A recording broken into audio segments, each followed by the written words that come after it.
Us in the blue uniform that are still out here.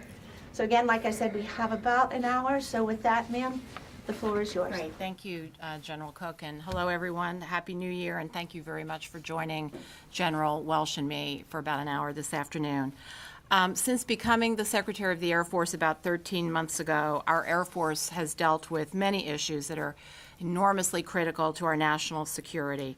First, the United States Air Force remains fully engaged in combat operations against ISIL forces in Iraq and Syria. To date, we have provided more than 60% of the 16,000 plus sorties that have been flown. We also continue at the same time our enduring efforts to provide air and space superiority, intelligence, surveillance, and reconnaissance, rapid global mobility, our very important global strike, our nuclear forces, and command and control. These, of course, are our 5 core missions, and we deliver them through the air, space, and cyberspace domains. We have never wavered, even with this operation ongoing in the Middle East, with our sizable and our longstanding commitments in Europe and throughout the Pacific, and we certainly won't be wavering in the future. Additionally, we have been navigating in our Air Force through some very challenging issues that are facing us as an institution, including shortfalls in our nuclear enterprise, tackling sexual assault, and the very tough decisions involving the downsizing. In order to increase our perspective, the Chief and I have made a commitment to routinely get outside the Beltway and ensure that we are getting some firsthand feedback and firsthand look at the missions that are being performed by our airmen and the issues that are affecting our airmen and their families. So the Chief and I have been on the road a good bit this past year. We also are staying very connected with our sister services, with the combatant commanders, with Congress, industry, our allies and international partners. We meet with them routinely to hear their needs and their concerns, and so that they can hear ours as well. And so the bottom line, if I step back, and what's my key takeaway from all of this, is everyone wants more Air Force. And indeed, we have never been busier around the world. So demand for our services is way, way up, but we are meeting those demands today with the smallest Air Force in our history. And when you couple that smaller force against the backdrop of austere budgets and with the huge demand, what we have is we have a total force that is under significant strain. And of course, by total force, I mean our active duty, our National Guard, our reserve, our civilians, and their families. And indeed, General Welsh and I saw this strain firsthand as we conducted our travels. Fortunately, we have very dedicated and professional people who have been getting the job done despite all of these pressures. However, it is taking a toll.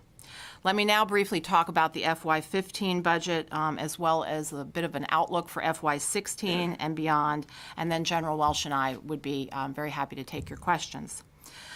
For those of you that were with us when we did our last update in July, you'll remember that we made a call, you might say. We issued a call to Congress, and that basically was that obviously we understand it is the constitutional prerogative of the Congress to rearrange our funding priorities, but in so doing, please do not decrement our readiness accounts. Please do not make choices which end up with readiness as the bill payer, because readiness is too important. We have to get our levels back up.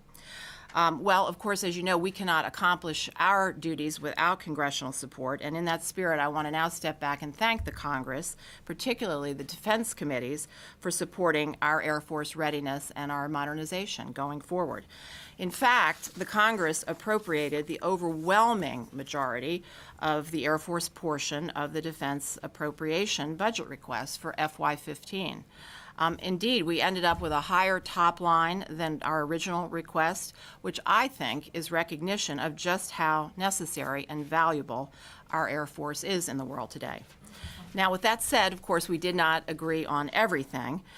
Congress restricted our tough choices regarding the retiring or the reducing of aging force structure, But they did give us the funding that we needed to sustain the operations and to operate near current force structure levels for this year of FY15. And most importantly, they did not pay for these add-backs from our readiness accounts. So for this, we are very grateful. And speaking of force structure, our travels also showed us that when it comes to the downsizing that we have been undergoing, enough is enough. And indeed, that is the number one source of strain for our airmen. It has been the downsizing. So General Welsh and I agree that we have now downsized as much as we can in support of trying to balance our resources and capabilities, but we simply cannot do more. And indeed, we've already announced that there shall be no involuntary boards in 2015. So we're actively now working toward an FY15 goal of maintaining end strength around 350,000 for our active duty personnel, and that is where we intend to remain. If anything, we perhaps need to look about going up in terms of some of our numbers, and that goes for the Guard and Reserve as well. Now, turning to the future, the Air Force will still face many challenges as we continue to restore readiness, modernize our force, and take care of our airmen with a special and ongoing focus on ending sexual assault. Now, the Sexual Assault Response Coordinators, the SARCs, with whom I meet regularly on all of my base visits, they tell me that we are making progress in this fight. The information, of course, contained in the Secretary of Defense's recent report bears this out, but it's not good enough. We have to keep on it, and the Chief and I are committed to doing that.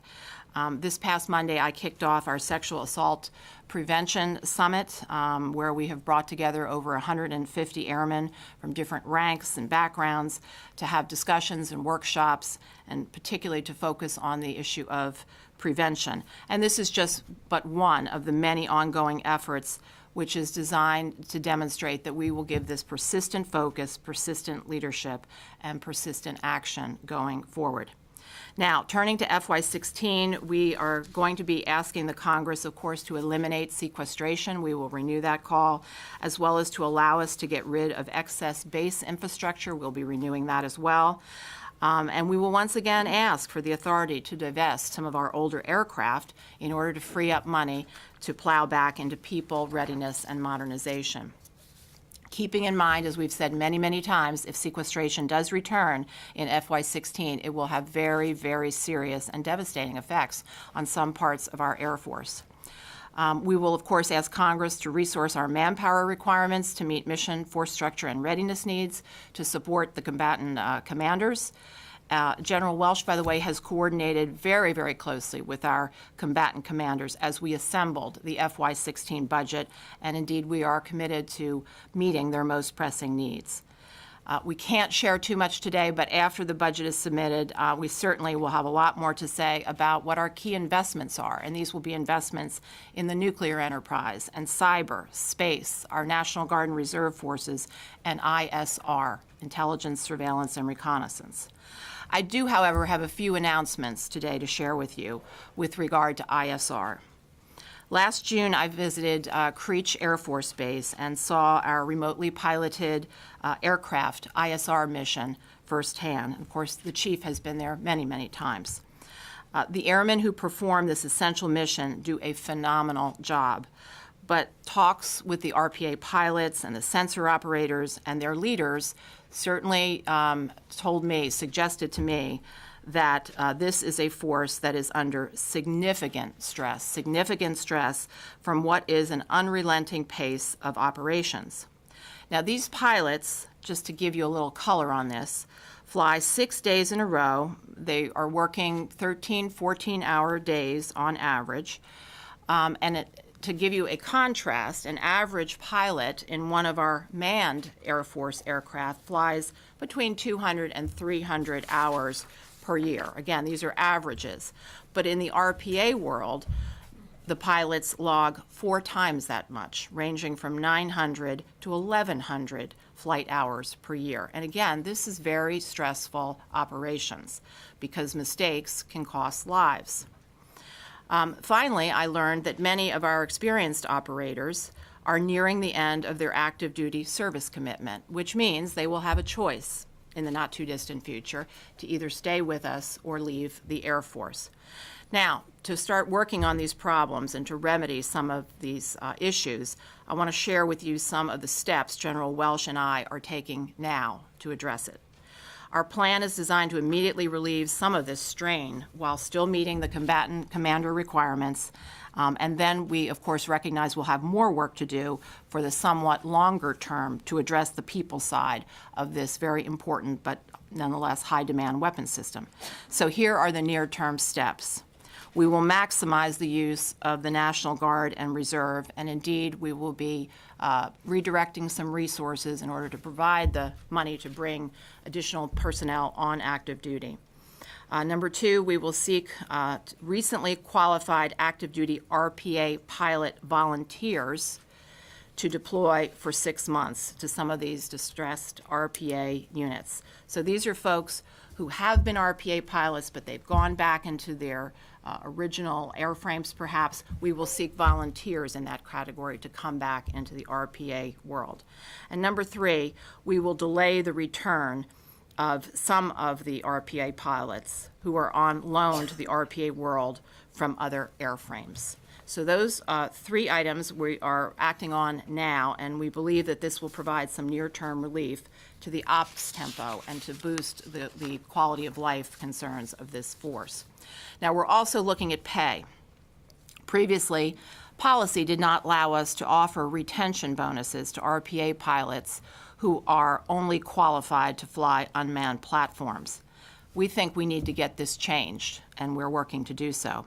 But for now, what we can do right now is I will be utilizing my authority to compensate and incentivize career RPA-only pilots whose service obligations are expiring. In fact, I just signed the memo earlier today. As our experienced operators reach the end of their initial active duty service commitment, we will increase the monthly incentive pay from $650 a month to $1,500 for those RPA pilots, while we also explore more permanent incentive plans, which will be a little bit more down the road. Our combatant commanders expect and demand the unique ISR capabilities that only the Air Force can provide. Airmen who operate RPAs on a daily basis have delivered time-critical data. They've prosecuted targets and supported our combatant commanders without fail. But this pace has been unrelenting, and so it's critical that we address these problems now. And again, we'll have more to say about this plan as we finalize the details in the next few months. So let me wrap by saying this is the greatest Air Force anywhere in the world, and it is so primarily because of our airmen. The American people expect our Air Force will be able to fly, fight, and win against any adversary, and combatant commanders obviously demand and expect the same. So it's important that we continue to afford our nation the Air Force capability it needs well into the future by appropriately investing in our people and in our platforms. So again, thank you so much for joining us today, and now we will take your questions. Jennifer. Secretary James and General Welsh, do you have regrets about attempting to retire the A-10? The decision came before the current war with ISIS. Do you regret that at this point? No, I do not. And why? First of all, the current war against ISIS, the operation against ISIS, there are a number of strike platforms, of course, that are engaged in it. A-10 is one of it, but there's also F-16s, F-15s, and so forth. They're each contributing. I believe the statistic is 11% coming from the A-10 community in those sorties. Yes, ma'am, till date. So my point is, the A-10 is a great contributor, but so are the other aircraft. And so even had the plan to retire the A-10s over 5 years, which we submitted last year, even if that had been agreed to, we would have still had A-10s in our inventory, and so it makes good sense to use them. And so we obviously always will use them. Why do you think it's such an emotional issue for people on the Hill who are protecting the A-10? Well, it's an emotional issue inside the Air Force, too.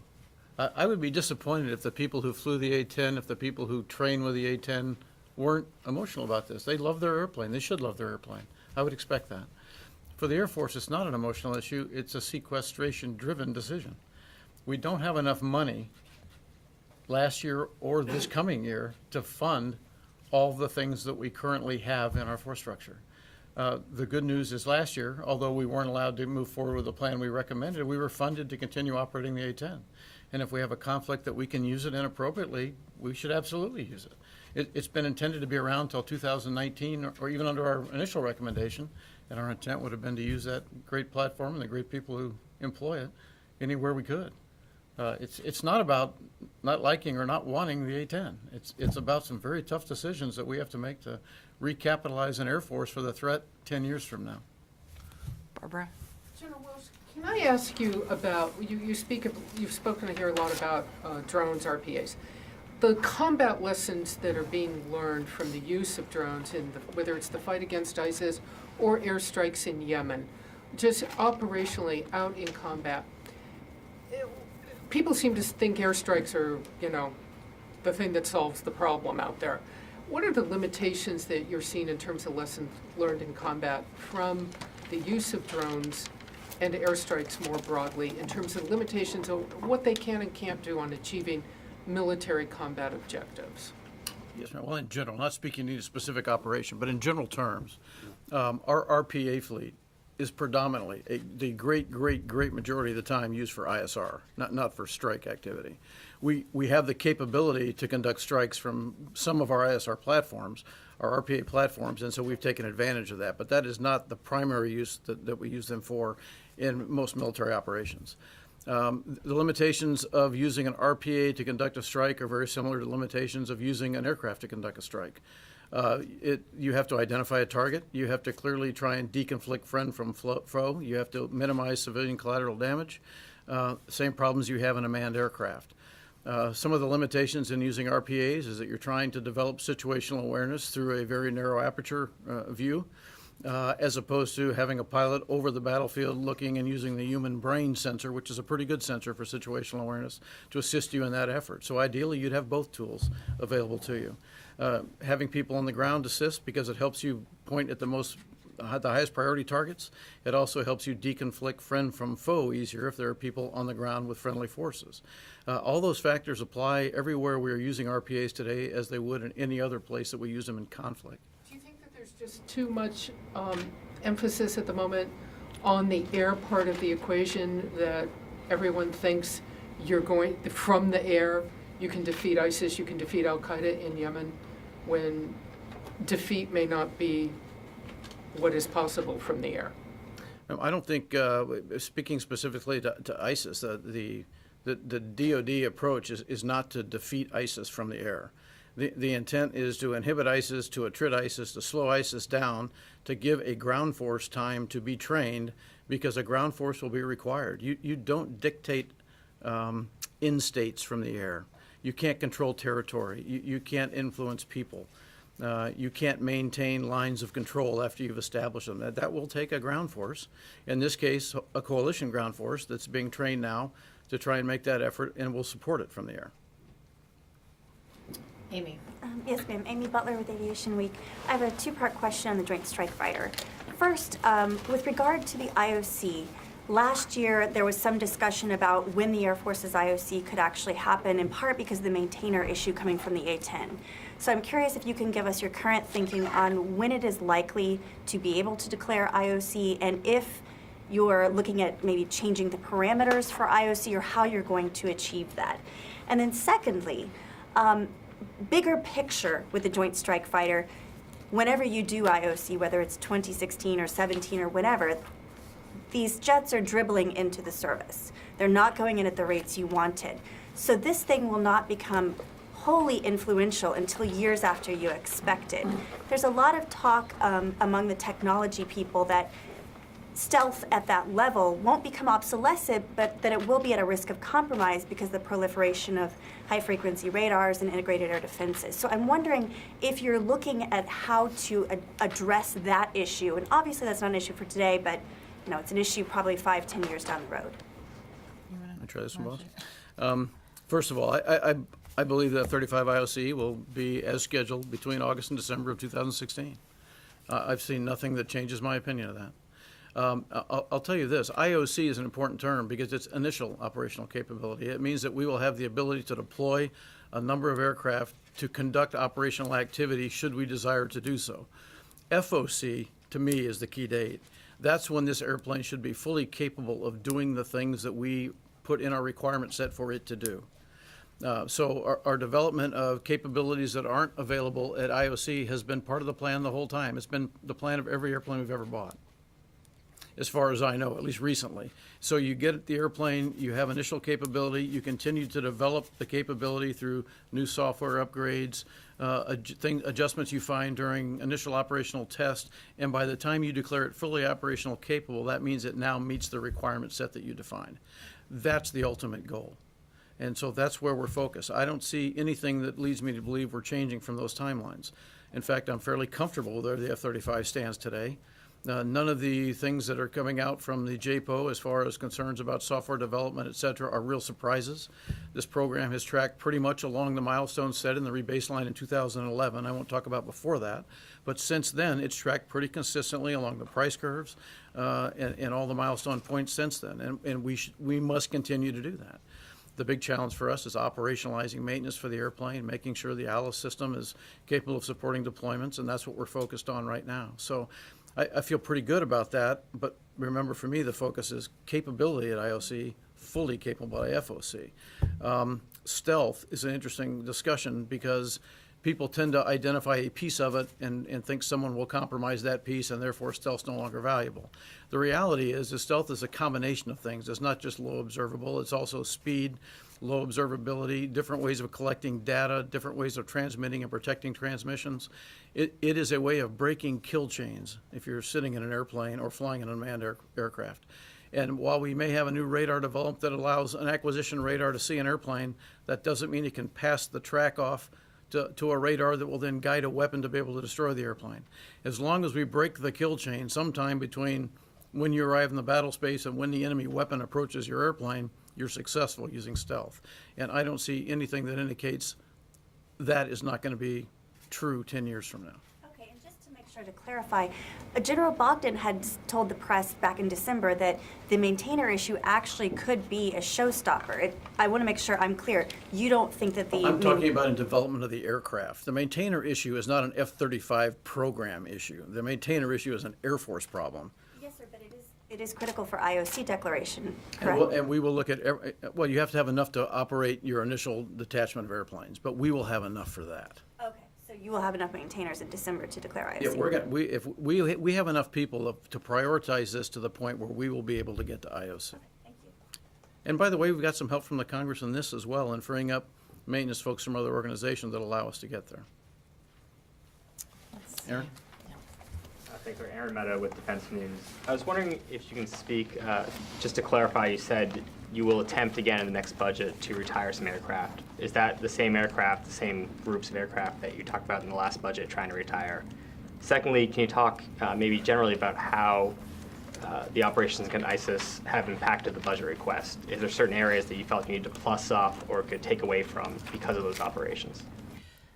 Aaron, I would answer that question by saying we are constantly monitoring what is going on in the world. We're constantly making adjustments as a result. So I think it's safe to say that the budget submission, when you see it in totality, will reflect some of those changes.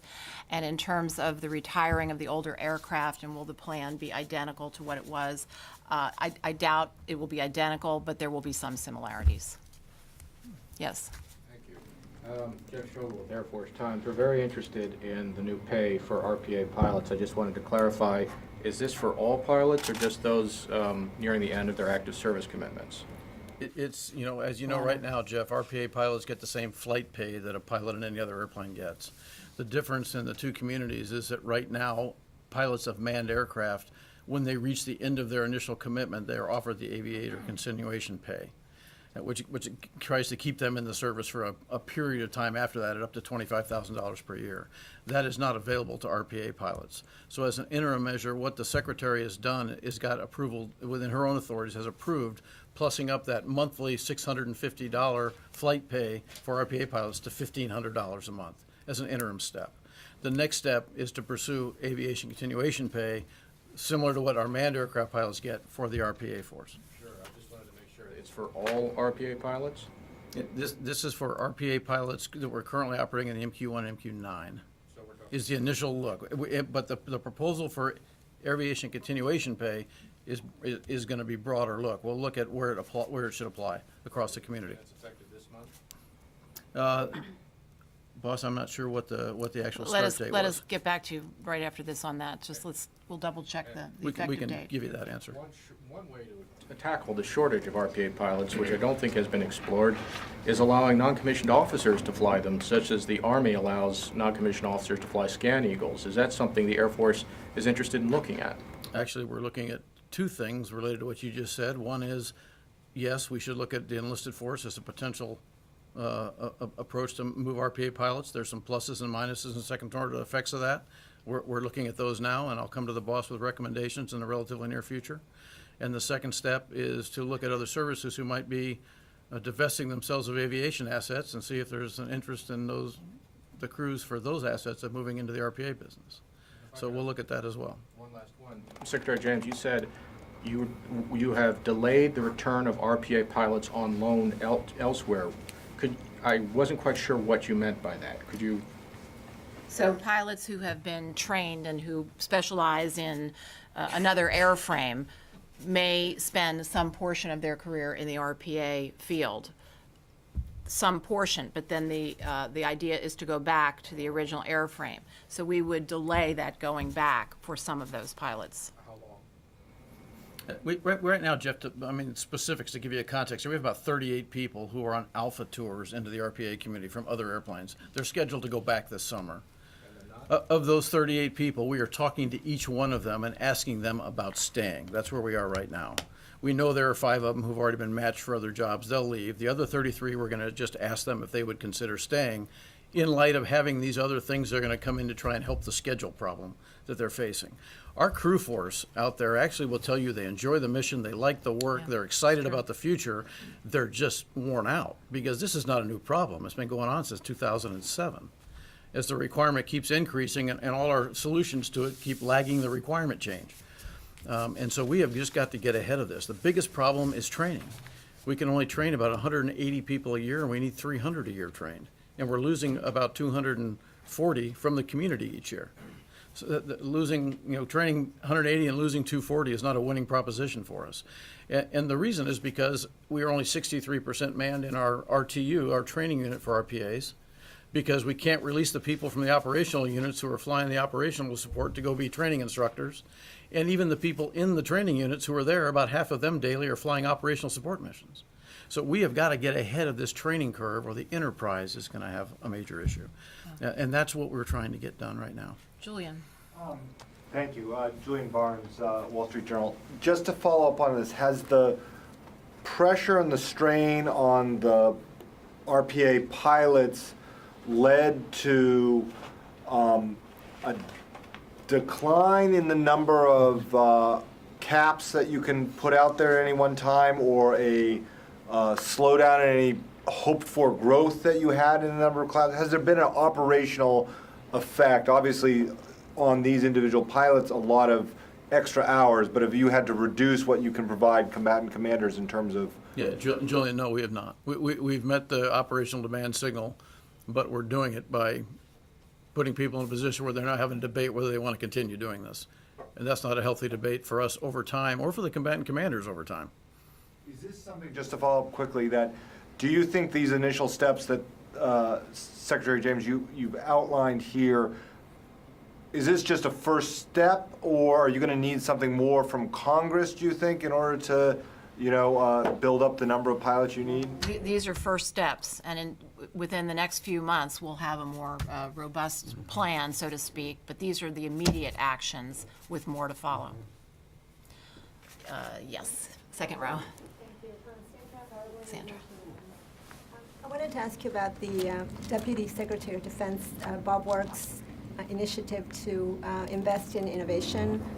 And he's been directing a long-range investment plan. I was just wondering if you can talk specifically what the Air Force expects to get from this. It sounds like it would be more centralized than the usual approach.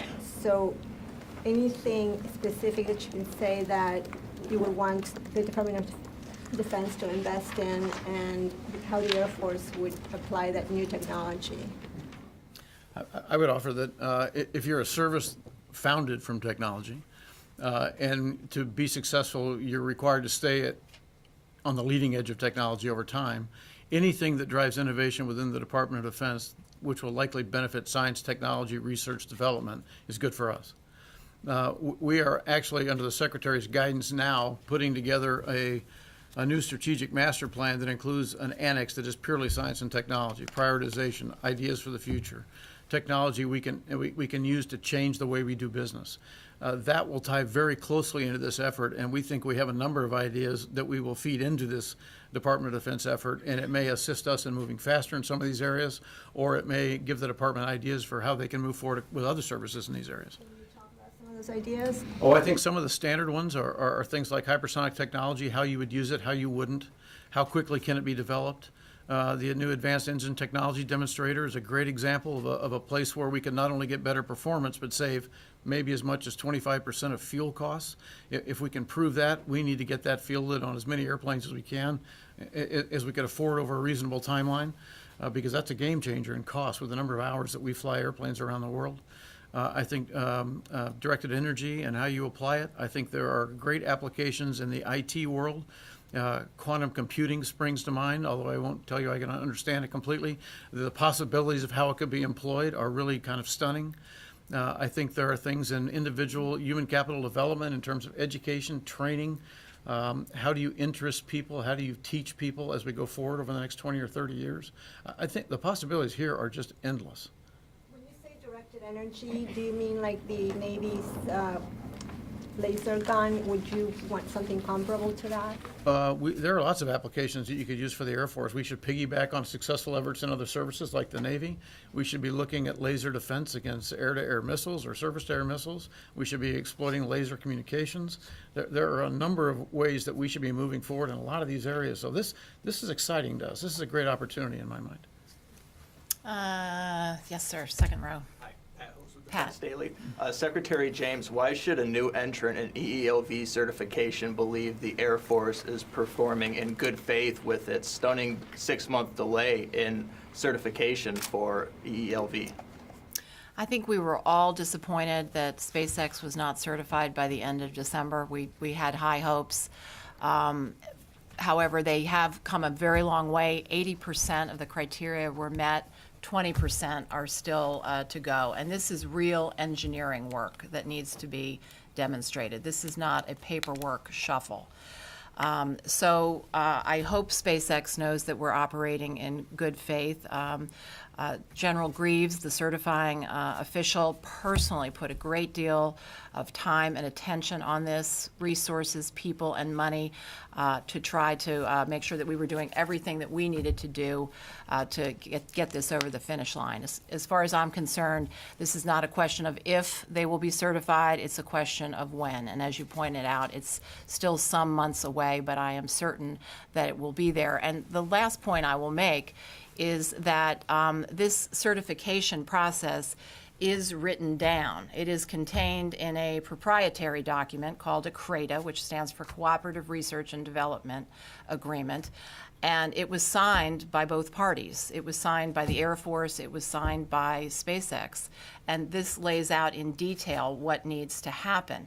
So, it's important that all parties reread that document and understand what needs to happen. And again, I'm sure that that final 20% will be done expeditiously, and we will get there. It's in our national security interest to make sure that we get there. If I may follow up, will you publicly release the CRADA? It is proprietary, so we will not. What about a limited redacted release or for transparency purposes? I guess we could consider that. I hadn't thought of that. So let us look into that. Madam Secretary, may I follow up on that? Those are all conciliatory remarks. I want to get your reaction to Elon Musk's statements to Bloomberg Business Week in a recent interview. He says here the people fighting it, the certification, are really in the bureaucracy of the Pentagon and the procurement officers who then go and work for Boeing and Lockheed, the prime contractors, which has actually happened. It's easy to understand this from a games theory standpoint. Essentially, we're asking them to award a contract to a company where they're probably not going to get a job against the company where their friends are. So they've got to go against, so they've got to go against their friends and their future retirement program. This is a difficult thing to expect. Kind of a slap at the integrity of your acquisitions program, an observer would say. What's your reaction to that? I think those are rather unfortunate comments. I don't know who he means. I don't know who he's referring to. But the people that I know are working very, very hard on this certification process. And so I think those are unfortunate remarks, and I don't agree with them. The last point I'd like to make, if I might, Tony, is that after all is said and done, I am going to set up an independent review. That review is going to be led by the former Chief of Staff, Larry Welsh, who you may recall very recently did an excellent job doing an independent review of our nuclear enterprise.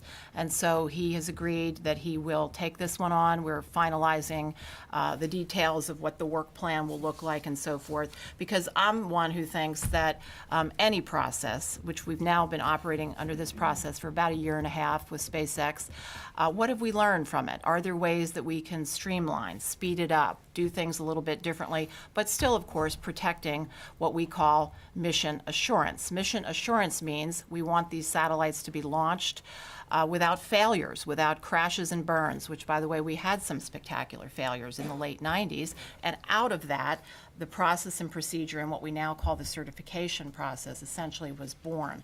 So we don't want to sacrifice that, but there could be lessons learned, and I want to make sure we have those and implement if it looks appropriate to do so. I need to ask you, these are unfortunate remarks, but he did say them in a fairly deliberative manner.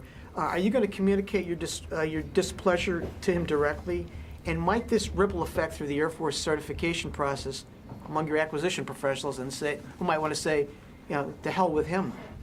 It will not ripple through the Air Force acquisition professionals. I feel very confident of that. I only wish that Mr. Musk would have said some of this to me directly when I called him to tell him that SpaceX had not quite made it, we were still working it, and so forth. I only wish he had said this to me directly. Yes. Hi, Brian Everstein with Air Force Times. Going back to renewing the push to retire some of the older aircraft, I'm just wondering what will be different this time around. General, you recently talked about the need for the Air Force to explain itself a little bit better to Congress to justify some of these cuts. Just wondering what will change. And I have a question on a separate issue. Recently there were a lot of changes announced to the Air Force structure in Europe with the future of Mildenhall and the F-35 basing. Is this a sign of changing strategy in Europe? Is there any shift on that front? So why don't I take Okay. the first one, and if you wouldn't mind No, taking the one on good. Europe. In terms of what will change, there's probably not a magic bullet answer to that. There's new members of Congress. We have to educate. We have to continue to explain the position about why we need to not only invest in today, but also invest in tomorrow. If we had a lot more money, I mean a lot more money, we could do it all. But of course, we're not going to have a lot more money. So we have to make choices, and that's what we're paid to do. We're paid to make some tough choices in this environment. And so we will explain that story to the members who we have known for some time, as well as to the new ones. The infrastructure consolidations in Europe are just that, consolidations. It's not giving up mission capability. There was an opportunity to actually save money over time in a fairly significant way by consolidating installations in the UK, for example, and getting rid of 3 bases and consolidating at 1. It also reduced operating costs because that base already had the comm infrastructure and everything required to continue the activity that's currently done at Molesworth. So that was just a consolidation of capability. It will be much more efficient over time and will pay for itself in a pretty expeditious way. Mildenhall is a base closure because the cost of updating Mildenhall over time with very old infrastructure that hasn't been maintained well over the last 30 or 40 years is excessive compared to the combat capability we get from the operations that go on the base. And we have other installations where that can be bedded down at much less operating costs over time. We can save the recapitalization costs of rebuilding the infrastructure. The good news is that our partners in the UK have done a lot of downsizing and soul searching on how they're going to operate under a lower top line themselves for the last 10 years in the defense business. And we're very supportive in this, although neither one of us really likes giving things like this up. Milton Hall's been a great installation for the Air Force for a long time and remains that way today. But this is all about cost savings and efficiency. Yes. Mark. Mark Shantz, Air Force Magazine. Force structure, different AOR.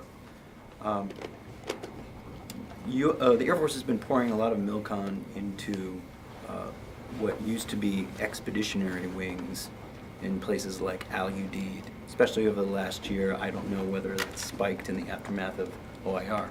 My question to you is this part of an ongoing effort to normalize the Air Force's presence in that region, a la Korea, UK, etc., expanding of company tours, things like that? Do you expect this to continue at Al-Udeid? Do you expect it to continue at other locations? What's the trend line here? Let me tell you on those. What we're trying to do, Mark, is support U.S. Central Command's desires in any way we can, in any way that makes sense, in any way we can afford. So when U.S. Central Command decides on this long-term footprint, which is their decision, we support it with an air component commander and then airmen to do the jobs that we bring to their command. If they would like to establish a more permanent presence over time and have been able to work that agreement with Department of Defense policy folks, State Department, and the host nations, then we figure out how to help them as kind of the keepers of the installation of the facilities. We then provide investment to build that capability for them, whether it's a new Air Operations Center or it's trying to expand family presence so you can build stronger relationships with the community and the nations that are hosting you. In all those things, we try and meet their requirement, just like we try and meet their operational requirement. That's what this is all about. Yeah, right. Requirement is going up. Correct. Well, we are actually drawing down the number of installations in the greater Middle East, I think, as we come out of Afghanistan. And it'll be necessary to identify which will be semi-permanent to permanent. CENTCOM's responsibility is to lead that effort, and then our job is to try and support them in making those facilities capable and credible in terms of the mission support they're supposed to provide. Please. Madam Secretary, going back to the question about force structure reductions, since the Congress told you we really don't like the idea of retiring the A-10, will you now graduate to that second tier of items that you mentioned last year, like the KC-10, the new engine, as the places where you have to go to get the money to live within sequester? And also, are you going to submit a budget that has two levels of numbers, one with and without sequester? So I would suspect, first of all, that the president's budget proposal, which will of course be revealed in February, so I'm sorry we can't go into a lot more detail about the specifics in it. But I do suspect it will be above the sequestration level. I suspect we're going to be asking for a level which is much closer to what we think we need as opposed to what we might be forced to live under if sequestration hits. So that's kind of my best guess at the moment about that. If, assuming I'm right about that, we would also, of course, just like we did last year, explain to the Congress that if we had to go to the sequestration level, here would be the choices, which, again, if the choices were considered tough, and we certainly thought they were tough in the last year's go-around, sequestration will be much, much more severe and will do damage to a variety of areas within our Air Force. So we say, again, that will be bad for everyone, and we need to lift sequestration. So not specifically a second-tiered budget, if you will, for sequestration, but a list of probable alternatives if you do have to do it. That's what I suspect we'll do, yes. Yes, please. Courtney Alban with Inside the Air Force. I had two questions. The first is a follow-up to Amy's question earlier about F-35 maintainers. Not to belabor the issue, but just a few months ago there was a lot of urgency and concern about not having enough maintainers to achieve IOC, and now it sounds like you're saying that there will be enough. What has changed since then? Is it simply NDAA provisions, or is there more that's happening there? So what we're doing, and this is a very difficult problem to figure out, but But what we've been doing in the last, month or so, 2 months, I guess, since the final decisions were issued by the Congress, we have been trying to work our way through it.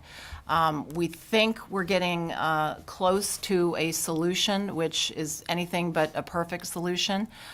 It presumably would leverage a little bit of the flexibility that we were allowed in Congress, but it would leverage a number of different factors to try to bring this together so as not to risk the IOC of the Joint Strike Fighter. But as you point out, there aren't enough of these experienced maintenance people to go around for all of our needs, and that is why this is so difficult.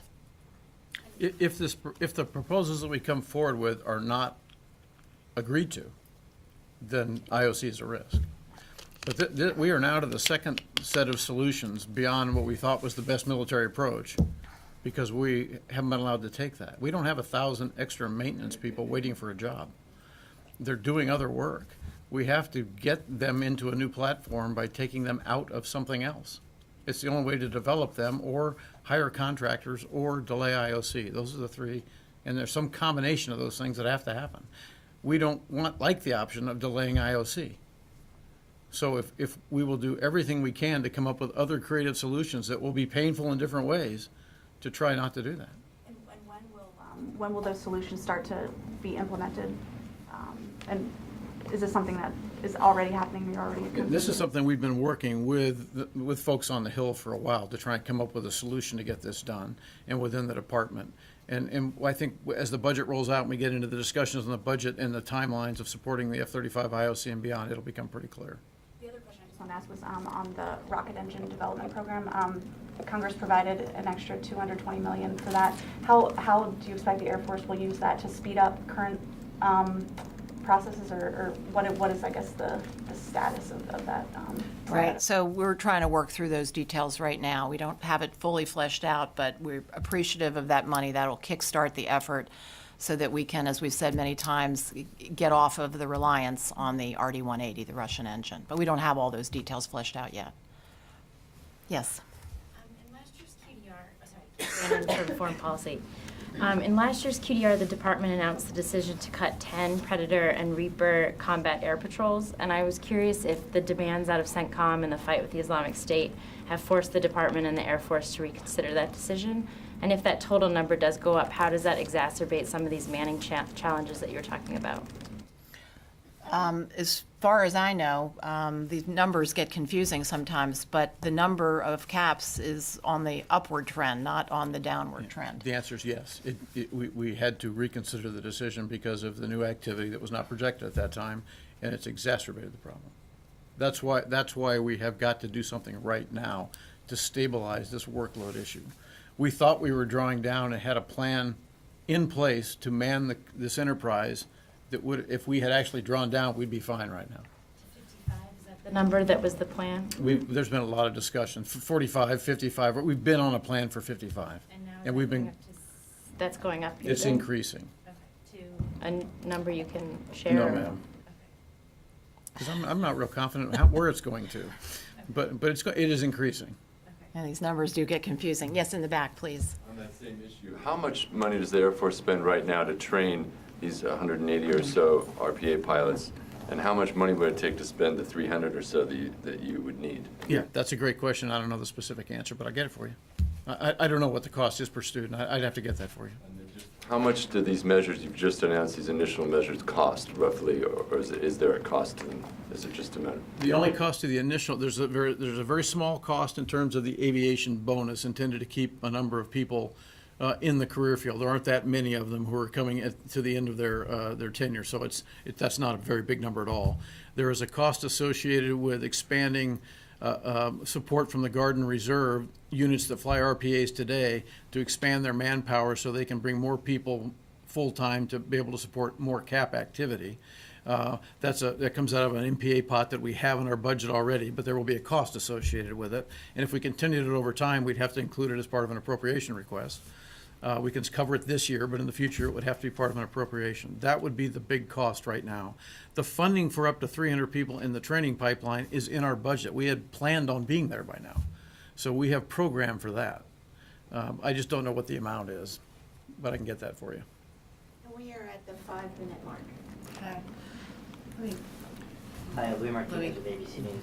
If I could follow on the maintenance question and then the RPA, the solutions that you're announcing today seem to be focused on the pilots, but the RPA mission is much broader with sensor operators, with maintainers, with the intelligence analysts that review this. What potential solutions are you looking at to ease the stress on that force? And when you talk about potential, the damage that could be caused by further sequestration cuts, at what point, what number range, personnel-wise, are we talking about that you could see operational readiness being affected in a severe way? If you're talking about 350, are we talking about lower 320,000, something like that? Oh, well, you mean overall, our end strength?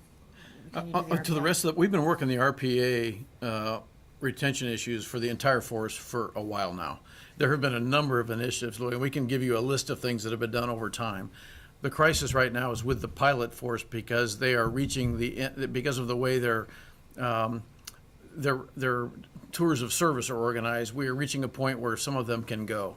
And it is the most stressed part because it is the lowest manned percentage-wise part of the RPA fleet. That's why that's the focus. But as far as future discussions, it's about the entire enterprise. And it has been for the last 8 years. So I would tell you that we're considering everybody in this. These specific items near term are to try and keep the pilot force engaged. They have the longest and most expensive training pipeline in that community. But there are many other people, as you well know, who are engaged in this enterprise. The other thing that you mentioned was the number. The number is actually 315, not 350, so 315,000. And this, as the Secretary mentioned to you, we believe we're there. We cannot go any lower. We are getting too small to succeed, as opposed to too big to fail. And so we're at a point now where we are undermanned in many career fields because we've taken people out of them to put in other areas to shore up those areas. RPAs is a great example. We've grown from 21 caps in 2008 to going to 55 plus now, and those people have come out of other things like maintenance, security forces, other areas where we just changed the ratio so we could build the RPA fleet on the fly. And now we've got to go back and get our maintenance manning up above 84% because it's affecting readiness and operational capability. We've got to get our nuclear security forces fully manned. We've got to get our intelligence business, which underpins all this RPA activity, up to full manning in every different category. So that's why we think even if we move hardware out of the Air Force, move it into the reserve component, for example, the software, the people have got to stay. And let's bring new people into the reserve component to operate that hardware. And let's reman the Air Force squadrons at the front end of our business. We can cut things out of staffs all we want, but if we break squadrons, we're out of business. I'm sorry, Chief. No, it's okay, Catherine. 2 more questions. 2 more, all right. How many more people do you need to get the nuclear facility security fully manned? What are some of the things that you're going to be doing next year to continue the process? I know you said nuclear security and nuclear capability was one of your key investments. What are you going to be doing to keep that moving forward?